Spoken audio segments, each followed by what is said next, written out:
The fantastic four, Marvels first family, जिन्होंने Marvel comics को 2 बार गिरने से बचाया है। 80 साल बाद भी ऐसा लग रहा है कि यही फैंटास्टिक फोर फैमिली अब मार्वल सिनेमैटिक यूनिवर्स को गिरने से बचा रही है। हमारी जो एमसीयू की fantastic four first step movie होने वाली है, वो आगे बहुत मायने रखती है एवेंजर डूम्सडे और एवेंजर सीक्रेट वॉर के लिए। वहीं अब तक हमें जितना भी फैंटास्टिक फोर से मिला है, उसके एसेंस को समझेंगे और ये भी कि एक ऐसी सुपर हीरोज फैमिली है जिसे आज तक वो नहीं मिला जो ये डिजर्व करती थी। तो चैनल पर नए हो प्लीज चैनल को सब्सक्राइब करना। आवाज में थोड़ी गड़बड़ी दिख रही होगी क्योंकि तबीयत खराब है। फिलहाल मैं हूँ C53 से वॉचर और द वॉचर शो पे आप सभी का स्वागत करता हूँ।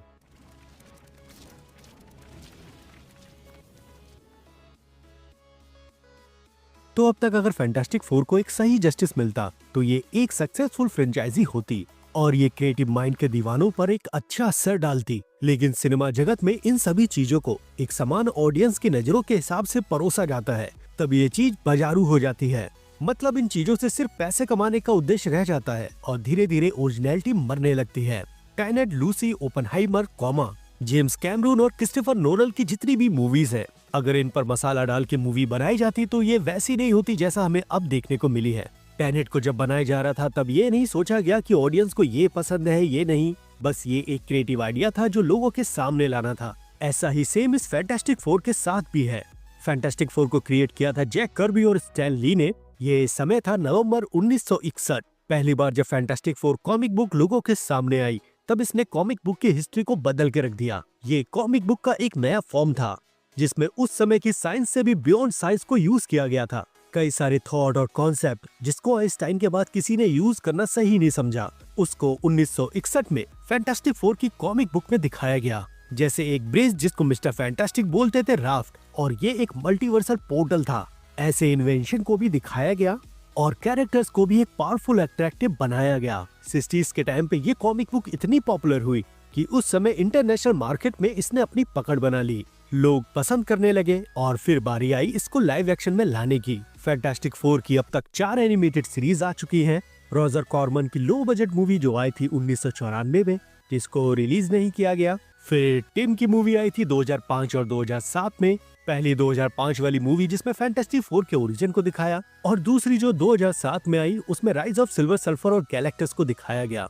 और फिर इसके बाद 2015 में जॉस ट्रैंक से भी एक फैंटास्टिक फोर मूवी मिली, जिनकी कोशिश ये थी कि फैंटास्टिक फोर फ्रेंचाइजी को फिर से रिबूट किया जाए और लोगों के सामने मार्वल जैसे एक सिनेमैटिक यूनिवर्स को दिया जाए। लेकिन ये बुरी तरह फ्लॉप हुई। फिलहाल अब इसके 10 साल बाद हमें मिलने जा रही है फैंटास्टिक फोर फर्स्ट स्टेप। अच्छी बात यह है कि एमसीयू अपने ओरिजिनल कैरेक्टर को लेकर ही मूवी बना रहा है और ये मौका आज तक एमसीयू को फैंटास्टिक फोर को लेकर मिला नहीं। हमने अब तक जितनी भी फैंटास्टिक फोर मूवी देखी है उसमें कुछ पहलू थे, इन सभी मूवीज को वो नहीं मिला जो ये डिजर्व करते थे। चाहे हम बात करें डॉक्टर डूम या फैंटास्टिक फोर के सभी मेंबर की, सिल्वर सर्फर या गैलेक्टस की, या एक ऐसे एसेंस की जो ये मूवीज कभी दे ही नहीं पाई। कुल मिलाकर ये सभी लोग ये चीज दिखाने में चूक कर गए और ये भूल गए कि ये कैरेक्टर्स इतने खास क्यों बने हैं। 80 साल हो गए हैं फैंटास्टिक फोर को क्रिएट हुए और ये चीज अभी भी कायम है और वास्तव में लोग अभी भी इसके ट्रू सेल्फ का इंतजार कर रहे हैं। फिलहाल फैंटास्टिक फोर एक एडवेंचर फैमिली ड्रामा है। रीड एक फादर फिगर है, सू स्ट्रोम इमोशनल है, साथ ही माँ भी है। बेन और जॉनी भाइयों की तरह लड़ते हैं और ये चारों मिलकर फैंटास्टिक फोर की कहानी के लिए बैकबोन का काम करते हैं। ये एक फैमिली है जहाँ उतार चढ़ाव तो आते रहते हैं, साथ ही समय समय पर ये प्रूव भी होता रहता है कि इनमें एक ही खून है, जिसमें अब कॉस्मिक रेडिएशन की मिलावट हो गई है। फैंटास्टिक फोर के इन सभी मेंबर्स के बीच में जब अनबन हो जाती है, जैसे जैक और स्टेन रन की कॉमिक बुक स्टोरी में दिखाया गया है, जहां सू स्टॉर्म रीड को छोड़ देती है सिविल वॉर के इवेंट के टाइम, लेकिन बाद में सब कुछ सही हो जाता है। वहीं जोनाथन हिकमैन की जो कॉमिक स्टोरी थी फैंटास्टिक फोर को लेकर, वहां पर भी इनके बीच में अनबन होती थी, लेकिन लास्ट तक इन सभी को एक स्ट्रॉन्ग कनेक्शन दे दिया जाता था। ये सारे पहलू उस चीज को लेकर नहीं थे कि ये सिर्फ एक मात्र टीम है, बल्कि ये एक टीम से बढ़कर एक फैमिली है। सब कुछ पर्सनल है, सब कुछ इमोशनल है और यही चीज इनको और भी स्ट्रॉन्ग कनेक्शन दे जाती है। फैंटास्टिक फोर के ओरिजिन स्टोरीज में से एक चीज ये भी है कि उस समय मार्वल के पब्लिशर मार्टिन गुडमैन ने ये सुना कि डीसी अपने सुपर हीरोज को लेकर एक टीम अप करने वाला है और ये टीम अप होता डीसी का जस्टिस लीग अमेरिका, जहां डीसी के सबसे फेमस सुपर हीरोज एक साथ एक कॉमिक बुक में नजर आते। मार्टिन ने सोचा कि हमें भी कुछ ऐसा करना चाहिए था, इसलिए जैक कर्बी और स्टैन ली ने एक फैसला लिया, लेकिन इनको अलग दिखाने की कोशिश में इन कैरेक्टर्स के साथ इंटरपर्सनल कॉन्फ्लिक्ट को जोड़ दिया। साथ ही रियल वर्ल्ड प्रॉब्लम जो चल रही थी वो तो हमेशा से दिखाना ही था, लेकिन इसके साथ डेली स्ट्रगल को भी जोड़ दिया गया। 1961 ये सचमुच एक बहुत बड़ा कदम था। यहाँ ये एक ऐसी कॉमिक बुक तैयार हुई जो इससे पहले लोगों के सामने कभी नहीं आई थी। यहाँ इन मेन कैरेक्टर्स फैंटास्टिक फोर के पास कुछ पावर्स थी जो उन्हें कॉस्मिक रेडिएशन के साथ एक ट्रेजिक एक्सीडेंट पे मिली। हीरोज तैयार हुए और इन हीरोज को हीरोज बनने के लिए जरूरत थी विलन्स की, इसीलिए डॉक्टर डूम और मोलमैन जैसे कैरेक्टर सामने आए। लेकिन यहाँ इन विलन्स का सामना करने के लिए इन्हें नहीं जाना गया, बल्कि स्टोरी लाइन को कुछ बेहतरीन चीजों में बदल दिया गया। जैसे हर एक कैरेक्टर्स की अपनी एक पर्सनल दुविधा थी और इन दुविधा के साथ वो एक एडवेंचर भी किया करते थे। जैसे नेगेटिव जोन में जाना हुआ, अर्थ के सेंटर कोर में जाना हुआ, नए नए एलियंस और प्रजातियों से मिलना और उनकी नॉलेज को अपने साथ शेयर करना। ये स्टार ट्रैक जैसा है, लेकिन हम जानते हैं कि ये उससे पहले की कहानी है। लेकिन इसके बाद जब फैंटास्टिक फोर मूवी की बारी आई तब इनमें से कुछ अवधारणाओं को हटा दिया गया। यहाँ फैंटास्टिक फोर मूवी को ऐसा दिखाने का प्रयास किया जा रहा था कि नॉर्मल ऑडियंस भी इस चीज को अच्छे से कनेक्ट कर पाए। बस यही चीज कि लोगों को ये पसंद आया और चीजों में मसाला लगता गया और इस चीज ने चीजों को बद से बदतर कर दिया। 1994 में जब पहली बार फैंटास्टिक फोर को लाइव एक्शन में लाया गया तब ये जिम्मेदारी सौंपी गई रॉजर कॉर्मन को। यहाँ ये मूवी बनाना बस यही काम नहीं था, बल्कि इनके राइट्स को भी सुरक्षित रखना था। फाइनली ये मूवी पूरी बनके तैयार भी हुई, लेकिन इसको रिलीज नहीं किया गया और इस चीज की जानकारी इस मूवी में काम करने वाले किसी भी एक्टर को नहीं थी। सबको बाद में ये शौक लगा कि मूवी तो तैयार हो गई, लेकिन इसको रिलीज क्यों नहीं किया गया।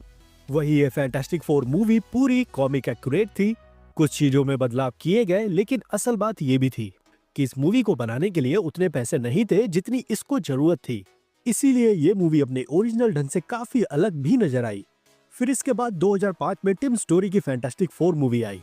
यहाँ इस मूवी ने चीजों को और भी उलझा दिया, क्योंकि सन 2000 के समय और भी कई सारी सुपर हीरोज मूवी थी। वो एक बड़े स्तर पर साइंस की थ्योरीज को इसमें यूज नहीं करना चाह रहे थे, इसीलिए उन्होंने इस फैंटास्टिक फोर मूवी के अंदर एक फैमिली ड्रामा को इंक्लूड किया। लेकिन हर समय स्क्रीन पर सुपर हीरोज को एक बच्चों की तरह लड़ते देखना ये भी ऑडियंस को बोर कर देता, स्पेशली तब जब ये सुपर हीरोज आपस में एक दूसरे को कोई गहरी चोट नहीं देते। इसीलिए इस मूवी में फैमिली ड्रामा के साथ मिसअंडरस्टैंडिंग को भी इंक्लूड किया गया। बेन और जॉनी के बीच में एक अलग तरह की केमिस्ट्री देखने को मिली। सू और जॉनी के बीच में भी कुछ अलग केमिस्ट्री थी।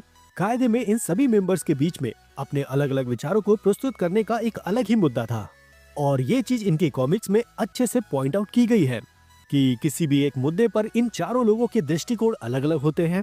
जब कभी भी कोई इंटरडायमेंशनल साई-फाई चीजें इनके सामने आती थी तब ये सभी मेंबर अपने अलग अलग विचारों को प्रस्तुत करते थे।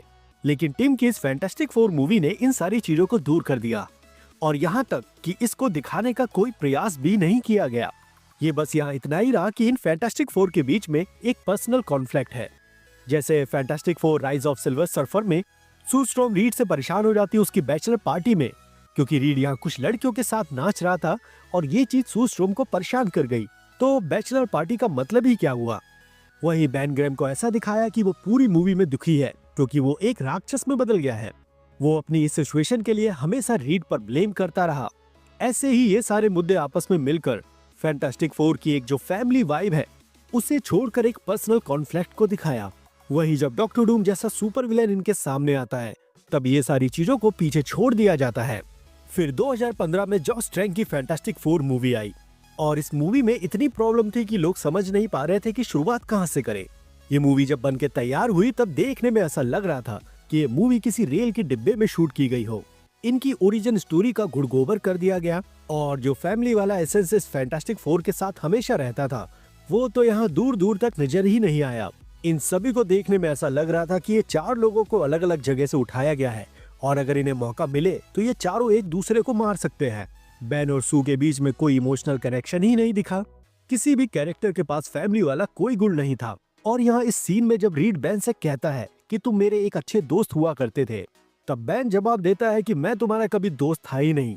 जॉनी स्ट्रॉम और सू स्ट्रॉम दरअसल ये दोनों भाई बहन है, लेकिन अगर आप यहाँ जॉनी देखोगे तो ये काला है और अब ये किस एंगल से सू का भाई लग रहा है। फॉक्स ने अपनी पूरी भरपूर कोशिश की एक comic accurate fantastic four movie देने की, लेकिन यहाँ इन्होंने इस फैंटास्टिक फोर मूवी में बुरी तरह से हगा। इन्हें कॉमिक बुक से एक अच्छा अडेप्टेशन लेना चाहिए था, लेकिन इसकी बजाय इन्होंने किसी दूसरे रास्ते को चुना। जैसे टिम स्टोरी की जो फैंटास्टिक फोर मूवी थी वो सैम रेमी की स्पाइडरमैन मूवी की नकल कर रही थी। वही 2015 की जॉस ट्रैंक की फैंटास्टिक फोर मूवी, वो बैटमैन द डार्क नाइट की नकल कर रही थी। फैंटास्टिक फोर का टाइटल ही काफी चीजों को डिफाइन कर देता है। यहाँ इसका मतलब ये है कि 4 लोगों की फैंटास्टिक टीम है जो साईफाई एडवेंचरस चीजों से हमें रूबरू करवाती है, और यही चीज तो हर एक फैंटास्टिक फोर मूवी का सेंट्रल पॉइंट होना चाहिए। हमें जो इस साल मार्वल की फैंटास्टिक फोर फर्स्ट स्टेप देखने को मिलेगी, इसमें इस चीज को ध्यान में रखा गया है। इसीलिए ये मूवी किसी दूसरे यूनिवर्स पर सेट है। मिस्टर फैंटास्टिक मल्टीवर्सल थ्योरीज पर कई सारी चीजों पर रिसर्च कर रहे हैं। सू एक फैमिली नैरेटिव के साथ हम लोग के सामने आ रही है। जॉनी और बेन के बीच में भी कुछ पर्सनल दिक्कत है, लेकिन जब बारी आती है एक साथ रिप्रेजेंट होने की, तब ये चारों लोग एक फैमिली की तरह सामने आते हैं। वहीं अगर इन फैंटास्टिक फोर से और भी उम्मीद की जाए तो हमें इंटरडायमेंशनल चीजें भी देखने को मिल सकती है। साथ ही mister fantastic council of reads को भी डिस्कवर करते हैं, जो अब काउंसिल ऑफ कैंग्स के बाहर आ जाने के बाद इस चीज की संभावना और भी बढ़ जाती है। टाइम ट्रेवल जैसी कई सारी चीजें इस फैंटास्टिक फोर की कॉमिक स्टोरी के साथ जुड़ी हुई है। इतना डायनेमिक होने के बाद भी ये टीम अपने फैमिली रोल से पीछे नहीं हटती, चाहे बात हो टाइम में पीछे जाकर रामाटोट के गुलाम बनने की, या डॉक्टर डूम द्वारा इस अर्थ को प्लेनेट डूम बनाने की। इनके यही एडवेंचर और आपस के करेक्शन ये क्लियर करते हैं कि ये कोई सुपर हीरो टीम नहीं है, बल्कि ये फैंटास्टिक है, और इसीलिए इनको फैंटास्टिक फोर नाम दिया गया। ब्रूस बेन के आंखों के सामने उसके पेरेंट्स को मार देना, जिसकी वजह से वो आगे जाके बैटमैन बना। स्पाइडरमैन को इस एहसास में हमेशा जिंदा रहना कि उसकी वजह से उसके अंकल बेन की डेथ हुई है।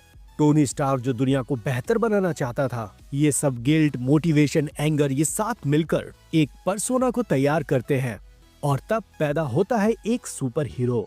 इन सभी बातों को एक सेंटेंस में समझाया नहीं जा सकता, लेकिन ये एक ऐसी चीज है जिसे मूवी में अच्छे से प्रस्तुत की जानी चाहिए।